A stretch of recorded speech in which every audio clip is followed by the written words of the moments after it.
नमस्कार शेतकरी बांधवांनो, महत्त्वाचा असा व्हिडिओ आहे। आज आम्ही धुळ्यामध्ये आहोत। जे शेतकरी आहेत, नावाजलेले शेतकरी, तर तुमचं नाव सांगा।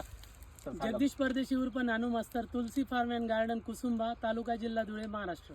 या शेतकऱ्याचा आपण याच्यासाठी या प्लॉटला व्हिजिट केली आहे। उत्कृष्ट असं त्यांचं नियोजन आहे। महत्त्वाचं बघा, लागवडीचे अंतर किती असायला पाहिजे। अगोदरच्या प्लॉटचं अंतर तुम्हाला मी सांगितलं होतं 10x4 होतं अंतर, 10x3 होतं। आताचं जर अंतर बघितलं तर हे किती आहे, 8x4 ची लागवड आहे, बरोबर। आता उन्हाळा चालू आहे। उन्हाळ्यामध्ये बघा, पूर्व पश्चिम हे इकडे काय असणार आहे, उत्तर आणि दक्षिण, बरोबर। आता उत्तरायण चालू आहे, ऊन ह्या बाजूने चालू आहे, बरोबर। तर पूर्ण आपल्याला काय करायचं, उन्हापासून वाचवायचं, सेटिंग पण व्यवस्थित झाली पाहिजे। या पुढे तर काय केलेलं आहे बघा, हे तुम्हाला मी व्यवस्थित समजून सांगतो की बघा, सगळ्यात महत्त्वाचं म्हणजे काय, त्यांनी 65 जे आहे ते पूर्ण खाली अंतरलेलं आहे, बरोबर। सेटिंग छाटणी कधीची सर तुमची?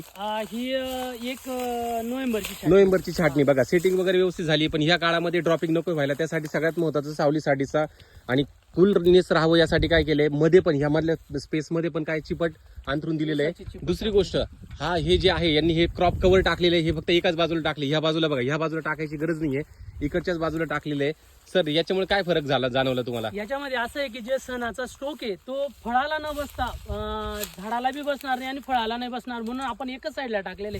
कारण वरून जर टाकलं तर त्याला प्रकाश संश्लेषणद्वारा अन्नद्रव्य तयार करता येणार नाही, म्हणून आपण वरून येणं, ज्याला आपण सावड म्हणतो, म्हणजे त्याला सूर्यप्रकाश पण मिळाला पाहिजे। फक्त आपला मेन उद्देश काय आहे की हे जे फळं आहेत, आता उन्हाळ्यातले फळं जास्त करून ड्रॉपिंग नको व्हायला, टेम्परेचर बरोबर मेंटेन व्हायला पाहिजे, म्हणून आपण याला एक सावली म्हणून केलेलं आहे, फक्त सावलीचा। वा, छान सर, सुंदर नियोजन।